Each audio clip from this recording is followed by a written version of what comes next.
legend of Sleepy Hollow. Many years ago, on a drowsy autumn afternoon, a lean and lanky stranger strolled into the quiet little village of Sleepy Hollow. He approached the village square where the town bully, Brom Bones, stood with his gang of friends. Brom loved pranks and practical jokes. His fun-loving ways made him the hero of all the country lads in Sleepy Hollow. Spotting the newcomer, who was as skinny as a scarecrow, Brom bellowed, "Who or what is that?"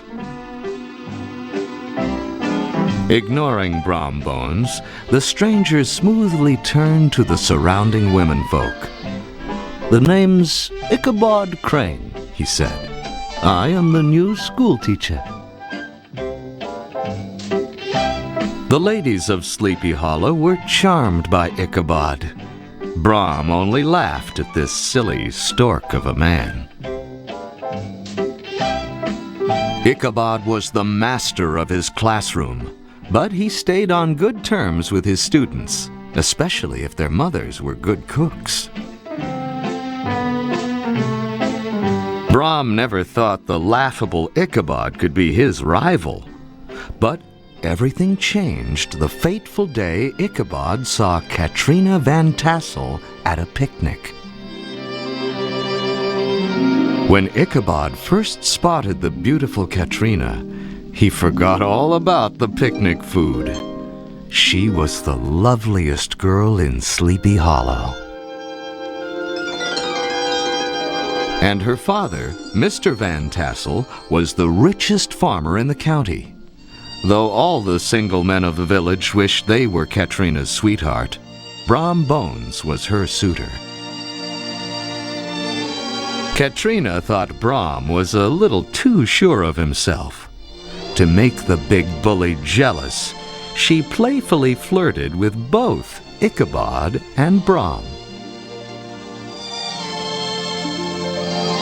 Unlike the other men who were too scared of Brom to even try and woo Katrina, Ichabod was so love-struck that he never noticed the angry Brom. A few days later, Ichabod got an invitation to a Halloween party at the Van Tassel farm. At the bottom of the invitation, the flirtatious Katrina had added a note that said, "Please come." At Mr. Van Tassel's party, Ichabod outdanced everyone, even Brom Bones. Brom was angry that he had once again been outdone by the skinny schoolmaster.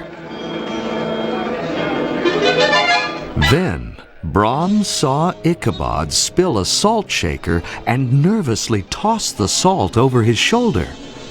Brom had discovered the schoolmaster's weakness. He was superstitious. Now Brom had an idea how to get Ichabod out of the way. The sneaky bully told the guests a spooky story about a headless horseman who rode through Sleepy Hollow in search of a head. Superstitious Ichabod was frightened out of his wits. Brom slyly said that the only way to escape the Headless Horseman was to cross the bridge located on the other side of the graveyard. After the party, Ichabod headed home. Brom's scary story was still ringing in his ears as he entered the hollow. It was midnight as Ichabod slowly rode deeper into the hollow.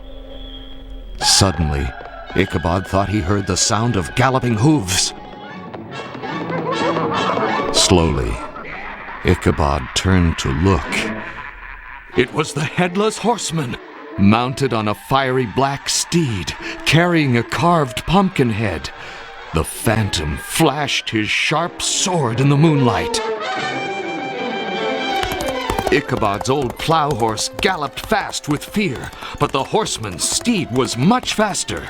Ichabod ducked as the horrible phantom whooshed his steel blade right over the schoolmaster's head. Ichabod remembered what Brom Bones had said. If he could make it across the bridge, the headless horseman's power would be over. Ichabod and his horse madly scrambled for the old covered bridge. Ichabod made it safely across the bridge. The schoolmaster turned to see the headless horseman stopped in his tracks. But the ghastly ghoul had one last trick. He threw his flaming head straight at poor Ichabod. The next morning, the only trace of Ichabod was his hat, lying near a shattered pumpkin.